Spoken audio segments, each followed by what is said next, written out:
अवांजी समातुन ताईं radio voice of Sindh London. अॼु जे हिन जदीद दौर में जॾहिं सचाई जा सॾ वरनाइण लाइ केर बि तयारु कोन्हे, जॾहिं अवाम जे अहजनि खे लिकायो वञे थो ऐं जॾहिं कूड़ खे आम कयो वञे थो, तॾहिं radio voice of Sindh London Sindh समेत दुनिया जे मसरूम माण्हुनि जो आवाज़ु बणिजे थो। असीं radio voice of Sindh London ऐं voice of Sindh web TV जे प्लेटफॉर्म तां अवाम जो आवाज़ु जग जहान ताईं पहुचायूं था। हिन इदारे खे असीं पंहिंजी मदद पाण तहत हलाए रहिया आहियूं। नॉन प्रोफेशनल बुनियादनि ते हलंदड़ हिन इदारे खे अवां जे सहकार ऐं साथ जी ज़रूरत आहे। दुनिया जे मज़लूम माण्हुनि जो दर्द सीने में रखंदड़ कुझु साञाहवंदा हिन इदारे सां सहकार कंदा रहनि था। असांखे साथ ऐं माली सहकार जी ज़रूरत आहे। जेकॾहिं अव्हीं माली सहकार वसीले भरजला बणजणु चाहियो था त असां सां ईमेल वसीले राब्तो कयो। ईमेल आहे info@radiovoiceofsindh.com या वरी रेडियो जे प्रोग्रामनि जे बैनर ते लिखियल पते ते या फ़ोन नंबर वसीले असां सां राब्तो करियो। असांजे यूट्यूब चैनल खे ज़रूरु सब्सक्राइब करियो। उन सां गॾोगॾु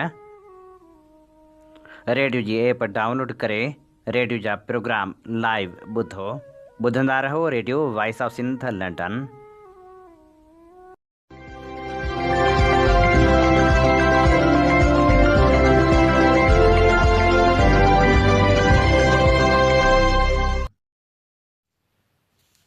चोवीह फरवरी 2026 अंगारे जे ॾींहुं प्रोग्राम ख़बरुनि जी दुनिया साण करे आऊं अवां जी ख़िदमत में हाज़ुर आहियां। पंहिंजे मेज़बान हबीब लगारी।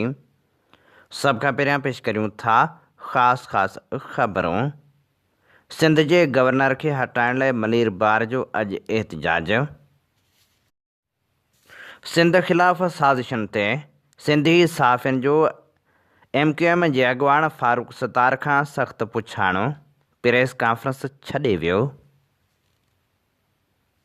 गॾियल क़ौमनि जे 5 नुमाइंदनि पारां ईमान मज़ारी ते दाख़िल केसनि जी मज़मत। क़ौमी कारकुन करीम रिंद जी गिरफ़्तारी ते सदमे में संदसि मासूम पुटु फ़ौत। जैकमाबाद में ड्यूटी ते वेंदड़ उस्तादनि खां फुर। वाक़े ख़िलाफ़ एहतजाजी मुज़ाहिरा।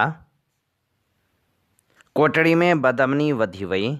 ड्राइवरनि ऐं दुकानदारनि जा धार एहतजाजी धरणा।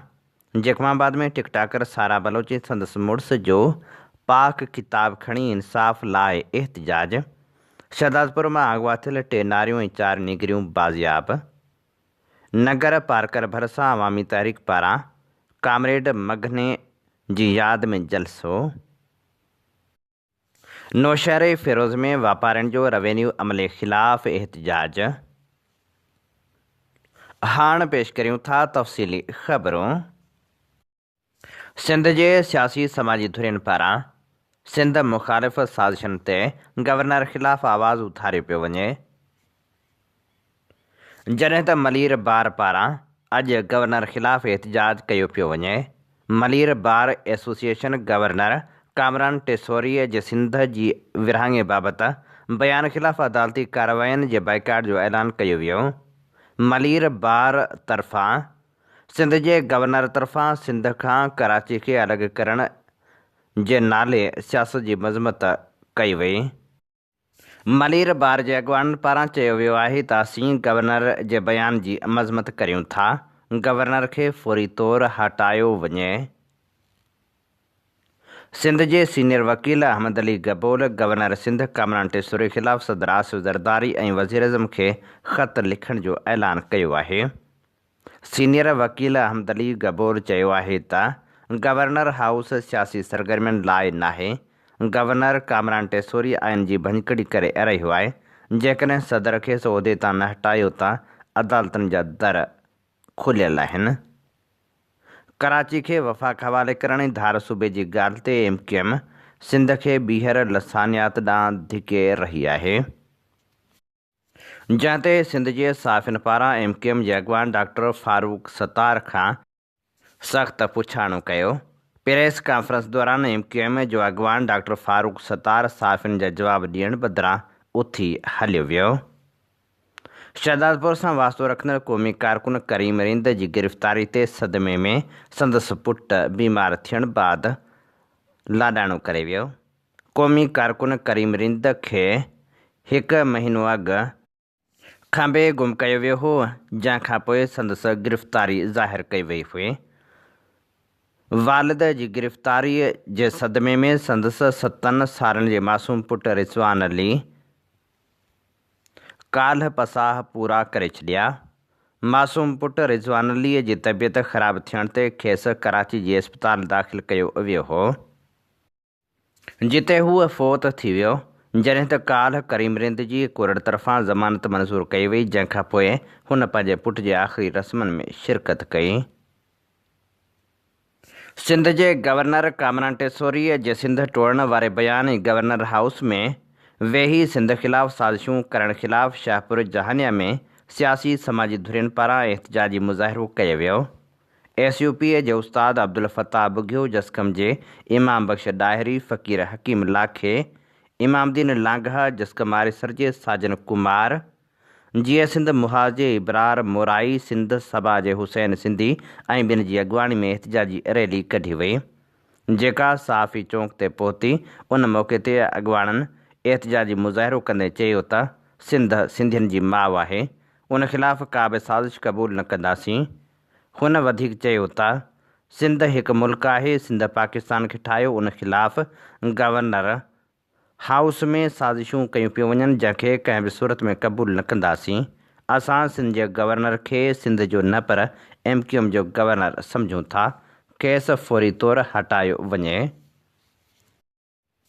क़ौमी अवामी तहरीक जे सरबराह नामियारे क़ानूनदान अयाज़ लतीफ़ पलीजे MQM क़यादत खे चैलेंज कंदे चयो आहे त को बि TV चैनल ख़ालिद मक़बूल, फारूक सत्तार, मुस्तफ़ा कमाल ऐं गवर्नर सिंध कामरान टेसोरी खे मुंहिंजे साम्हूं विहारे चारि गॾिजी दलील ॾियनि ऐं मुंहिंजा दलील ॿुधनि त सॼी दुनिया जे अॻियां हुननि जा कूड़ पधिरा थी पवंदा। अयाज़ लतीफ़ पलीजे चयो आहे त उर्दू ॻाल्हाईंदड़ असांजा भाइर ऐं सिंध जो हिसो आहिनि। MQM सदाई नफ़रत जी सियासत कई आहे। उर्दू ॻाल्हाईंदड़नि समेत सिंध ऐं मुल्क जो अवाम नफ़रत जी सियासत खे रद्द करे थो। सिंध हज़ारे सालनि खां अमन, भाईचारे, रवादारी वारो असांजो वतन आहे। उनखे केर बि विरहाए या टोड़े नथो सघे। आलमी साम्राजी ताक़तूं पाकिस्तान खे डिस्टेबलाइज़ करण लाइ सिंध खे टोड़े नओं इसराइल बणाए हिन ख़िते जे वसीलनि ते क़ाबिज़ थी जंग मुसरत करणु चाहिनि थियूं। MQM अॻवान आलमी साम्राजी ताक़तनि जा एजेंट आहिनि। उहे इंसानियत, अमन, रवादारी, भाईचारे खे क़त्ल करे रत जी रांदि शुरू करणु चाहिनि था। अयाज़ लतीफ़ पलीजे चयो त पीपल्स पार्टी ऐं MQM सिंध जी अवाम खे करप्शन, दहशतगर्दी, बदअमनी, मनशात ऐं धाड़ियल राज खां सवाइ कुझु बि न ॾेई सघिया आहिनि। पीपल्स पार्टी जा करप्ट वज़ीर सिंध कार्ड ऐं MQM मुहाजिर कार्ड खेॾे रहिया आहिनि। अवाम खे विरहाइण ऐं नफ़रत जी सियासत जी मज़म्मत करियूं था। अयाज़ लतीफ़ पलीजे चयो त आइन जे आर्टिकल 101 मूजिबि कंहिं बि सूबे जे गवर्नर खे सदर मुक़ररु कंदो आहे ऐं सदर जी मर्ज़ी ताईं वफ़ाक़ पारां गवर्नर रहंदो। सदर सिंध हुकूमत ऐं PM जवाबु ॾियनि त गवर्नर सिंध कामरान टेसोरी खे छो नथा हटाइनि। अयाज़ लतीफ़ पलीजे चयो त जेको बि नफ़रत जी ॻाल्हि करे थो उहो अवाम जो सॼण न पर दुश्मन आहे। MQM ज़ियाउल हक़ जे दौर खां वठी हर हुकूमत जो हिसो रही आहे। परवेज़ मुशरफ दौर में सभ खां वधीक ताक़तवर रही आहे। MQM ॿुधाए त कराची किचिरे जो ढेर छो आहे, छो दहशतगर्दी जो राज रहियो आहे, छो दहशतगर्दनि जी सरपरस्ती कंदड़नि खे गिरफ़्तार नथो कयो वञे। अयाज़ लतीफ़ पलीजे वधीक चयो त आइन, अदलिया, पार्लियामेंट जी बालादस्ती खां सवाइ मुल्क तरक़ी न कंदो। असांखे अमन, भाईचारे, रवादारी जी ज़रूरत आहे। मेरिट जी लताड़ ऐं करप्शन वॾा मसइला आहिनि। अवामी ऐं इंसानी हक़नि जी लताड़ बंदि कई वञे। असल अवाम ऐं मुल्क जे मसइलनि तां ध्यानु हटाइण लाइ साज़िशूं कयूं पियूं वञनि। गॾियल क़ौमनि जे नुमाइंदनि पारां ईमान मज़ारी ऐं हादी ख़िलाफ़ केसनि ते ॻणती ज़ाहिर कई वई आहे। गॾियल क़ौमनि जे 5 ख़ासि नुमाइंदनि पारां पाकिस्तानी हुकूमत खे हिकु भेरो ॿीहर ख़त लिखियो वियो आहे। जंहिंमें नाम्यारी इंसानी हक़नि जी वकील ईमान ज़ैन मज़ारी ऐं हादी अली जे ख़िलाफ़ फ़ौजदारी कार्रवायुनि ते ॻणतीअ जो इज़हार कयो वियो आहे। माहिरनि ख़बरदार कयो आहे त उन ते लॻायल इल्ज़ाम ख़ासि तौर ते साइबर दहशतगर्दी, बज़ाहिर इंसानी हक़नि जे क़ानूनी मुआवनत ऐं इज़हार राय जी आज़ादी खे दॿाइण लाइ इस्तेमालु कया पिया वञनि। गॾियल क़ौमुनि मूजिबि 2022 खां हींअर ताईं ईमान मज़ारी जे ख़िलाफ़ घटि में घटि 10 केस दाख़िल थी चुका आहिनि, जिन में खेसि का बि सज़ा नाहे आई। उन्हनि केसनि में जबरी गुमशुदगियुनि ख़िलाफ़ एहतजाज, अस्करी क़यादत ते तनक़ीद ऐं दहशतगर्दी जा कलम शामिल हुआ। माहिरीन इहो बि चयो आहे त ॿिन्ही वकीलनि खे उन्हनि जे पेशेवराणे किरदार ऐं इंसानी हक़नि जी वकालत जे करे निशानो बणायो पियो वञे। गॾियल क़ौमुनि जे नुमाइंदनि पारां हुकूमत खां मुतालबो कयो वियो आहे त मुबैना तौरु ख़िलाफ़ वर्ज़ियुनि खे रोकियो वञे, मुनसिफ़ाणो ट्रायल कयो वञे। हीउ ख़त 2025 खां हिन वक़्त ताईं पाकिस्तान खे मोकिलियल 17हों ख़त आहे, जेको वकीलनि, साफ़िन ऐं सिविल सोसाइटी जे ख़िलाफ़ वधंदड़ दॿाउ ते आलमी सतह जी वधंदड़ ॻणती जी अकासी करे थो। अवामी तहरीक जे सीनियर कारकुन सिंध जे हक़नि लाइ जाखोड़ींदड़ कामरेड मगनेमल कोल्हीअ जी यादि में नगर पार्कर भरिसां ॻोठ आधिगाह में जलसो मुनक़िद करे खेसि शानदार भेटा पेश कई वई। उन मौक़े ते अवामी तहरीक जे मरकज़ी सदर एडवोकेट वसंत थरी, मरकज़ी अॻवान एडवोकेट मुमताज़ खोसो, भायो जुणेजो, अयाज़ खोसो, AB चारो, एडवोकेट देवत राय, भेरू कोल्ही, कृष्ण लाल सोमजी ऐं ॿियनि ख़िताब कंदे चयो त कामरेड मगनोमल कोल्ही समूरी हयाती मज़लूम तबक़नि जे हक़नि लाइ जदोजहद कंदो रहियो। हुन सिंध जे तहफ़ुज़ लाइ अवामी तहरीक तरफ़ां हलंदड़ जदोजहद में सरगर्म किरदारु अदा कयो। हुन गोड़ाणे डैम ऐं कारुंझर जी कटाई ख़िलाफ़ अवामी तहरीक तरफ़ां कयल एहतजाजनि में भरपूर शिरकत कई। बीमारियुनि जे बावजूदु हू अमल में रहियो। संदसि क़ुर्बानियूं हमेशह यादि रखियूं वेंदियूं। उन मौक़े ते एडवोकेट वसंत थरी चयो त MQM हिकु भेरो ॿीहर सिंध जे वजूद मथां हमलेआवर थी आहे। सदर आसिफ ज़रदारी खे आइनी तरह इख़्तियार आहे त सिंध जे विरहाङे जी मुहिम हलाईंदड़ गवर्नर कामरान टेसोरी खे हटाए छॾे, पर पीपल्स पार्टी जी क़यादत गवर्नर खे हटाइण बदिरां सिंधी असेंबली में कूड़ा ड्रामा करे रही आहे। सिंध दुश्मन मनसूबनि में ॿई धुरियूं हिक पेज ते आहिनि। हुन चयो त कराचीअ जे तालीमी इदारनि में KSP पॉलिसीअ जी पीपल्स पार्टी हामी आहे, जंहिं तहत सिंधी शागिर्दनि लाइ कराचीअ जे तालीमी इदारनि जा दरवाज़ा बंदि कया विया आहिनि। MQM जी फरमाइश ते मुराद अली शाह CCI जे इजलास में डिजिटल आदमशुमारी जो फ़ैसिलो कराए सिंधियुनि जी आबादी घटाए छॾी। डिजिटल आदमशुमारी वसीले सिंधियुनि खे दाइमी अक़लियत में तब्दील करण जी साज़िश कई वई। डिजिटल आदमशुमारी वक़्तु सिंध खे टुकड़ा करण जी साज़िश सटी वई हुई, जंहिंखे हाणे अमली जामो पाराइण लाइ मुहिम हलाई पई वञे। हुन चयो त वफ़ाक़ी हुकूमत में पीपल्स पार्टी ऐं MQM गॾियल इतिहादी आहिनि। सदर ज़रदारी सदारती हाउस खे सिंधु दरिया विकिरो करण लाइ इस्तेमालु कयो ऐं गवर्नर हाउस वसीले सिंध जी वहदत ते थींदड़ वार बि पीपल्स पार्टी जी क़यादत शामिल आहे, छाकाणि त गवर्नर सदर जे मातहत आहे। हुन चयो त कराची में वॾे अरसे ताईं बेगुनाह माण्हुनि खे क़त्ल कंदड़ MQM जे दहशतगर्दनि खे जेल में मोकिलण बदिरां फारम 47 तहत असेंबलियुनि में आणे वज़ारतूं ॾिनियूं वयूं आहिनि। कारुंझर सिंध जो सक़ाफ़ती उहिञाण आहे। कारुंझर जी कटाई जी साज़िश कई पई वञे। मुल्क जा हुक्मरान कारुंझर कंपनियुनि खे विकिणी चुका आहिनि। असांजो फ़र्ज़ु आहे त मघने कोल्ही जियां कारुंझर जे तहफ़ुज़ लाइ हर घड़ी हर पल जदोजहद करियूं। थर पार्कर मां कोयले ऐं ॿी मैदनिया जे करे अरबें रुपया हुकूमत वसूल करे थी, पर थर जे माण्हुनि खे पीअण जो साफ़ पाणी बि नथो ॾिनो वञे। थर ऐं उमरकोट जा सवें ॻोठ पाणी जी सहूलियत खां महरूम बणियल आहिनि। इस्लामकोट ऐं मिठी में जेको पाणी ईंदो हो सो बि 2 महीननि खां बंदि कयो वियो आहे। पीपल्स पार्टी जे हुक्मराननि सॼे थर खे करबला में तब्दील करे छॾियो आहे। हुन चयो त थर मां बिजली निकिरे थी पर थर वासियुनि खे नथी ॾिनी वञे। जदीद दौर में बि असां वटि मोबाइल जा सिग्नल न आहिनि। उनखां वधीक हुक्मरान जी नाअहली भला ॿी कहिड़ी हूंदी। लाड़काणे में सफ़ाई न थियणु, तरक़ियाती कम न थियण ख़िलाफ़ जसकम ऐं जसाफ़ पारां एहतजाजी मुज़ाहिरो कयो वियो, जंहिंजी अॻुवाणी बशीर जतोई, सफ़दर जतोई, अमानुल्लाह पंवर, आफ़ताब मीराणी, लतीफ़ कोरी, राहिब सुमरो ऐं ॿिया करे रहिया हुआ। उन मौक़े ते अॻुवाणनि चयो त लखें रुपया बजट हुजण बावजूदि लाड़काणो शहर गंदगी जो ढेर बणियलु आहे। टाउन चेयरमैन खां वेंदे यूसी चेयरमैन ताईं लखें रुपयनि जी करप्शन कई वञे थी। के बि तरक़ियाती कम नथा कराए वञनि। हुननि मुतालबो कयो त करप्शन जी जांच कराई वञे। सिंधियन नेशनल कांग्रेस जे मरकज़ी चीफ ऑर्गेनाइज़र एडवोकेट मोहबाज़ाद लगारी, मरकज़ी deputy chief organiser Sarang Joyo ऐं मरकज़ी ऑर्गेनाइज़र सोणी जोयो बदीन पहुची कुझु ॾींहं अॻु गोलारची में वॾेरे अहमद राहू पारां तशदुद जो निशानो बणायल सिंध दोस्त नौजवान बाबर जमाली सां मुलाक़ात करे संदसि अयादत कई। उन मौक़े ते अॻुवाणनि चयो त सिंधियन नेशनल कांग्रेस क़ौमी साथी बाबर जमाली सां क़ानूनी, इख़लाक़ी ऐं सियासी तौरु सहकार कंदी ऐं का बि ॾाढ मुड़सी कंहिं बि सूरत में बर्दाश्त न कई वेंदी। बदीन इंतिज़ामिया खे ॿुधायूं था त FIR ते अमल करे वॾेरे अहमद राहू खे क़ानून मुताबिक़ सज़ा ॾिनी वञे।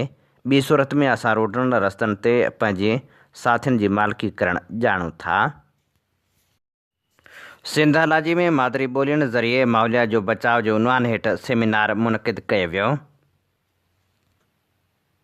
जंहिंखे ख़िताब कंदे मुक़ररनि चयो त मक़ामी ॿोलियुनि जो सक़ाफ़ती विरसे ऐं माहौलियाती तहफ़ुज़ में इंतिहाई अहम किरदारु आहे। उन मौक़े ते सदारती ख़िताब कंदे डॉक्टर फ़तह मोहम्मद मरी चयो त अॼु जे दौर में हक़ीक़ी ख़तरो सिंधी ॿोली खे न पर तहक़ीक़ इदारनि ऐं बुनियादी ढांचे जे एको सिस्टम खे आहे। जेतोणीकि सिंधी ॿोली जा सिंध में 3 अहम लहजा आहिनि, पर उन्हनि मां कंहिं ते बि को तकरार नाहे ऐं सभु अदीब ऐं दानिशमंद मुतफ़िक़ आहिनि। नामियारे दानिश्वर ऐं लेखक जामी चांडिये चयो त 21वीं सदी इल्म जो वॾो दौरु हुअण सां गॾोगॾु ॿोलियुनि लाइ ख़तरनाक दौरु पिणु आहे। यूनेस्को जे रिपोर्टनि जो हवालो ॾींदे हुन चयो त ॿोलियूं तेज़ी सां ग़ाइबु थी रहियूं आहिनि। हेल ताईं केतिरियूं ई ॿोलियूं मरी चुकियूं आहिनि, जिन में संस्कृत, लातीनी, यूनानी ऐं ॿियूं ॿोलियूं शामिल आहिनि। हुन ख़बरदार कयो त दुनिया में हिन वक़्तु मौजूदु 7000 ॿोलियुनि मां सिर्फ़ु 200 ॿोलियूं ई ॾिघे अरसे ताईं बाक़ी रही सघनि थियूं, जेके समाजी, इक़्तिसादी ऐं आबादी जे अंसरनि ते दारोमदार रखनि थियूं। इंस्टीट्यूट ऑफ सिंधालाजी जे डायरेक्टर नामियारे लेखक डॉक्टर फ़याज़ लतीफ़ पंहिंजे ख़िताब में चयो त मादरी ॿोली रुॻो राब्ते जो ज़रियो नाहे, पर तहज़ीब ऐं तमदन जो अहातो पिणु करे थी। मादरी ॿोलीअ जी मिठास, लज़त ऐं छिक जो को बि नैमुल बदल नाहे। नामियारे लेखक डॉक्टर मोहम्मद अली मांझी ख़िताब कंदे चयो त सिंधी ॿोली 5000 सालनि खां वधीक पुराणी आहे। उन जो स्क्रिप्ट या लिखत जी बि हिकु वॾी तारीख़ मौजूदु आहे। जैकमाबाद में हिकु ॾींहुं 2 हंधनि तां उस्तादनि खां धार फुर मज़ाहमत खेनि ज़ख़्मी कयो वियो, जंहिं ख़िलाफ़ एहतजाजी मुज़ाहिरा करे धरणा पिणु हंया विया। शहर में वधंदड़ बदअमनी ऐं उस्तादनि खां फुर वाक़िअनि ख़िलाफ़ पेटे अलिफ़ ऐं गस्टा जे सॾ ते उस्तादनि क्लासनि जो बैकाट करे एहतजाजी मुज़ाहिरा करण बाद प्रेस क्लब आॾो धरणा हंया। एहतजाज कंदड़ उस्तादनि चयो त हिकु ॾींहं ते 2 कलाकनि जे वक़फ़े सां फुर जा 2 वाक़िआ पेश आया। हथियारबंदनि उस्ताद भूरल उमराणी समेत 2 उस्तादनि खां फुर कई ऐं मज़ाहमत खेनि ज़ख़्मी करे छॾियो। हुननि चयो त अमन अमान जी सूरतहाल इंतिहाई ख़राब थी वई आहे। पुलिस ॾोहारियुनि आॾो बेवस बणियलु आहे। जवाबदार गिरफ़्तार कया वञनि। हुननि चेतावनी ॾिनो त फुर वाक़े में मुलविस जवाबदार गिरफ़्तार न थिया त एहतजाजी तहरीक हलाई वेंदी। वारह में नारीअ जे पुरस्रार नमूने फ़ौत थियण ते वारसनि कोर्ट ॿाहिरां लाश रखी एहतजाजी धरणो हंयो। 30 सालनि जी नारी साइका पुरस्रार नमूने फ़ौत थी, जंहिंजो लाश रखी एहतजाज कयो वियो। नारी जे वारसनि जो चवणु हो त न्याणी खे संदसि मुड़ुसु जावेद अबड़ो तशदुद जो निशानो बणाईंदो हो, उन्ही खेसि ज़हर ॾेई क़तलु कयो आहे। हुननि चयो त जवाबदार जावेद अबड़े खे गिरफ़्तार करे वाक़े जी शफ़ाफ़ जांच कराई वञे। शहजादपुर मां अगवा ॼाणायल 3 नारियूं 4 निगरियूं ऐं 1 निगर कंबर मां बाज़ियाब। 5 जवाबदार गिरफ़्तार कया विया। शहजादपुर में ख़रीदारी लाइ शाही बाज़ार खां मुबैना तौरु अगवा थियल 18 सालनि जी शबीरा, 14 सालनि जी रुख़साना, 12 सालनि जी ज़ैनब, 10 सालनि जी मंज़ूरा, 8 सालनि जी अमीरा, 10 सालनि जी सनम, 8 सालनि जी अदी ऐं 9 सालनि जी नसीम, जॾहिं त 7 सालनि जे मोहम्मद जाम मंगसी खे पुलिस कंबर शहदादकोट बाईपास वटां बाज़ियाब कराए मेहड़ वासी असद झतियाल, अदील झतियाल, अलीम झतियाल ऐं ॿियनि खे गिरफ़्तार करे वरितो। बाज़ियाब करायल नारियुनि ऐं ॿारनि खे सेफ हाउस सांगड़ मुंतक़िल कयो वियो, जॾहिं त गिरफ़्तार जवाबदारनि खे शहजादपुर थाणे ते आंदो वियो। पुलिस बाज़ियाब करायल नारियुनि ऐं ॿारनि खे 164 जे बयान लाइ शहजादपुर जी अदालत में पेश कयो, जॾहिं त जवाबदारनि खे बि अदालत में आंदो वियो।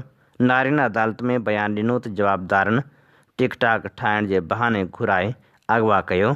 अदालत नारियुनि ऐं ॿारनि खे वालिदेन हवाले करे छॾियो, जॾहिं त जवाबदारनि खे वधीक जांच लाइ 5 ॾींहंनि जे रिमांड ते पुलिस हवाले कयो वियो। जोही में सिंधी ॿोली जे निराले कहाणीकार, कारो पाणी ऐं बत्तीअ जी वट, किताबनि जे ख़ालिक़ साईं बख़्श रिंद जे विछोड़े जे ॾींहं ते केस भेटा पेश करण लाइ रफ़ीक बलोच जी सदारत हेठि तक़रीब मुनक़िद कई वई, जंहिंमें ख़लील आरिफ़ सुमरे ख़ासि महिमान तौरु शिरकत कई। नक़ाद फ़हीम ऐं रशीद लगारी पिणु एज़ाज़ी महिमान तौरु शरीक थिया। तक़रीब में अमर लाशारी, वफ़ा बिरहमानी, कामरेड अमीन लगारी, शबीर शेख, फ़िरोज़ रिंद, इमरान खोसो, ज़ैन खोसो, आस बबर, बाजी लगारी, गुलशेर पंवर, आचर मुगैरी, रोशन जान मेमण, मदहोश फ़हीम, फ़ारूक खोसो, मीर महरम लगारी, मुर्तज़ा जमाली ऐं ॿियनि शिरकत कई। तक़रीब में चयो वियो त साईं बख़्श रिंद मुनफ़रद कहाणीकार हो। कहाणियुनि में हेठिएं तबिके जी ॻाल्हि कयाईं। अक्सर कहाणियुनि में किरदार ज़िंदा मिलनि था। ज़िंदगी जा दाख़िली तोड़े ख़ारिजी मामरा बि निमाया आहिनि। हुन पंहिंजे कहाणियुनि में माण्हुनि खे पंहिंजे रूह सां ॻंढियो, जेको सदाईं ज़िंदा जाविद रहंदो। साईं बख़्श रिंद जूं केतिरियूं ई कहाणियूं शाहकार आहिनि। लाड़काणे में तालके ॾोकरीअ जे ॻोठ चकरो जे रवासी गाॾई ज़ात जे मुस्तक़ औरतुनि तरफ़ां बेनज़ीर इनकम सपोर्ट प्रोग्राम तहत वज़ीफ़ो न मिलण वारे अमल ख़िलाफ़ प्रेस क्लब अॻियां एहतिजाजी मुज़ाहिरो करे नारेबाज़ी कई वई। उन मौक़े ते एहतिजाज कंदड़ औरतुनि माई सबाई गाॾई, फिरदोस गाॾई, रज़िया, नज़ीरा, हवा ऐं ॿिनि चयो त असां इंतिहाई ग़रीब मिसकिन आहियूं। असांजा मर्द मुख़्तलिफ़ पोरियूं करे असांजो पेट गुज़र कंदा आहिनि। हुकूमत पारां हलंदड़ बेनज़ीर इनकम सपोर्ट प्रोग्राम में असांखे मुकमिल तौर ते नज़रअंदाज़ कयो वियो आहे, जॾहिं त असां मां कुझु औरतुनि खे अॻु में ई वज़ीफ़े जूं कुझु क़िस्तूं मिलियूं आहिनि, कुझु खे त हिकु बि क़िस्त नाहे मिले। हुननि मुतालबो कयो त असांखे वज़ीफ़ो ॾिनो वञे। नौशहरे फ़िरोज़ जे वापारियुनि पारां AC ऐं रेवेन्यू अमले जी ज़्यादतियुनि ख़िलाफ़ एहतिजाजी मुज़ाहिरो कयो वियो। असिस्टेंट कमिश्नर ऐं मुख़्तियारकार रेवेन्यू ख़िलाफ़ दुकानदारनि ऐं शहरियुनि वॾे अंग में एहतिजाज कंदे मुख्य शाहराह ते धरणो हंयो। उन मौक़े ते रेवेन्यू अमलदारनि जी सरकारी गाॾी जो घेराव पिणु कयो वियो।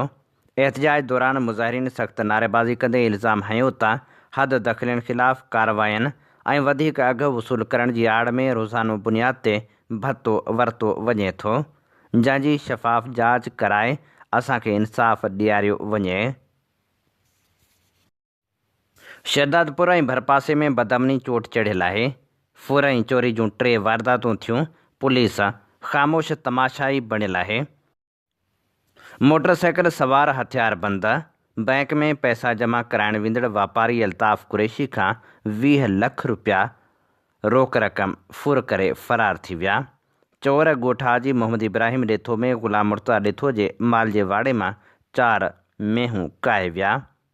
PPL वटां हथियारबंद बिलाल अज़ीज़ आराई खां मोटरसाइकिल, रोक रक़म ऐं सामान फुर करे विया, जॾहिं त बदअमनी ते ज़ाब्ते लाइ अञा ताईं पुलिस पारां के बि क़दम नाहिनि खंया विया। सखर रेलवे यूनियन पारां शहर में वधंदड़ बदअमनी ख़िलाफ़ एहतिजाजी रैली कढी मुज़ाहिरो कयो वियो। मुज़ाहिरे जी अॻुवाणी ख़ैरमुंद तुनियो, अख़्तर अली अब्बासी, इसहाक़ ऐं ॿिया करे रहिया हुआ।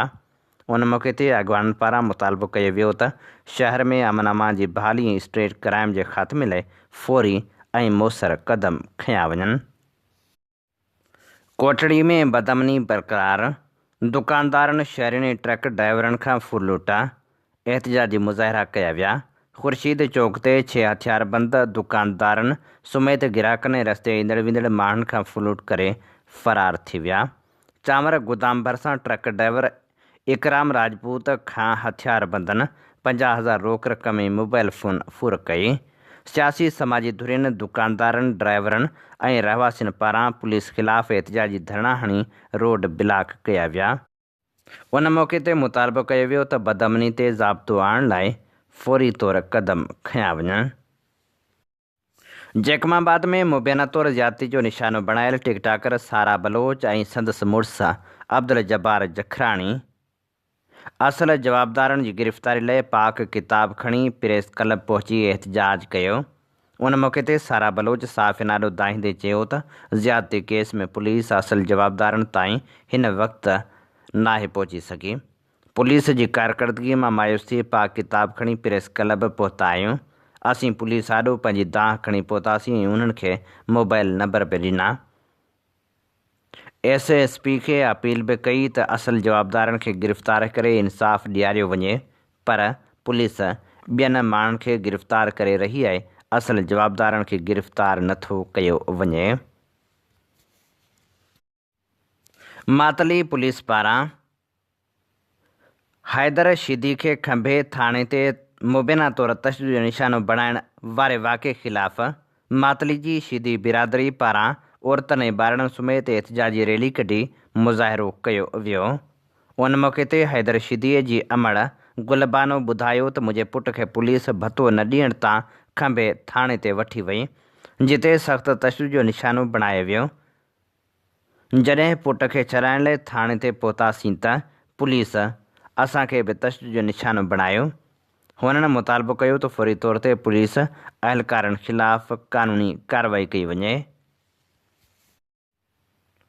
हैदराबाद में DCG हठ धर्मी जे करे तालीम खाते में मुक़ररु ग्रेड पहिरें खां 4 जा मुलाज़िम 34 महीननि खां पघारनि खां महरूम आहिनि। संदनि बच्चा बुखूं काटण ते मजबूर आहिनि। तालीम खाते जे मुलाज़िमनि पारां पघारूं न मिलण ख़िलाफ़ एहतिजाजी मुज़ाहिरो कयो वियो, जंहिंजी अॻवानी सैद मोज़म शाह, असद अली मलकाणी, लियाकत रिंद ऐं ॿिया करे रहिया हुआ। उन मौक़े ते अॻवाननि चयो त असांखे 2023 में पीपल्स पार्टी वारे दौर में एजुकेशन खाते हैदराबाद जे नॉन टीचिंग स्टाफ जूं 1 खां 4 ग्रेड वारियूं नौकरियूं ॾिनियूं वियूं। गुज़िरियल 34 महीननि खां वठी ज़िले हैदराबाद जे मुख़्तलिफ़ स्कूलनि में ड्यूटियूं सरअंजाम ॾेई रहिया आहियूं, पर अञा ताईं पघारूं नथियूं ॾिनियूं वञनि, जंहिंजे करे परेशानियुनि जो शिकार आहियूं। हुननि मुतालबो कयो त फौरी तौर ते पघारूं ॾिनियूं वञनि। ज़राइत खाते जे आन फार्म वाटर मैनेजमेंट मुलाज़िमनि ऐं DG विच में पघारनि जी अदायगी वारो तकरार हल थी नाहे सघियो। सेक्रेटरी बि हिकु न ॿुधी अदालत में दरख़्वास्त दाख़िल ईंदड़ हफ़्ते हटड़ी बाईपास ते धरणे जो चिताव ॾिनो वियो आहे। ज़राइत खाते सिंध जे सेक्रेटरी मुलाज़िमनि ऐं DG नदीम शाह खे कराची ऑफिस घुरायो, पर मुलाक़ात दौरान मुलाज़िम ऐं DG विच में पघारनि वारो मामिलो हल न थी सघियो।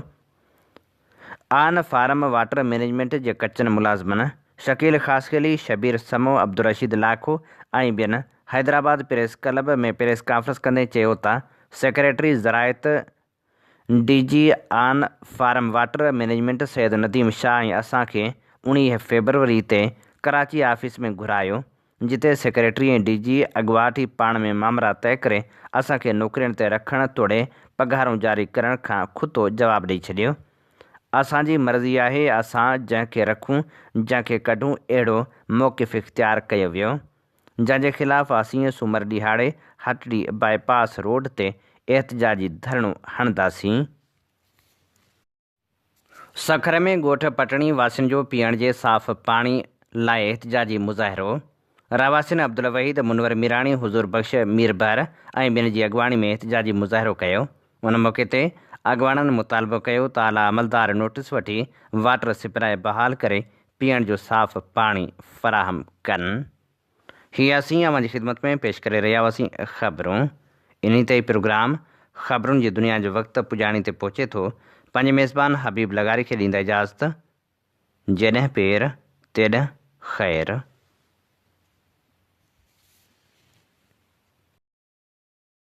अवां जी समातुनि ताईं रेडियो वॉइस ऑफ सिंध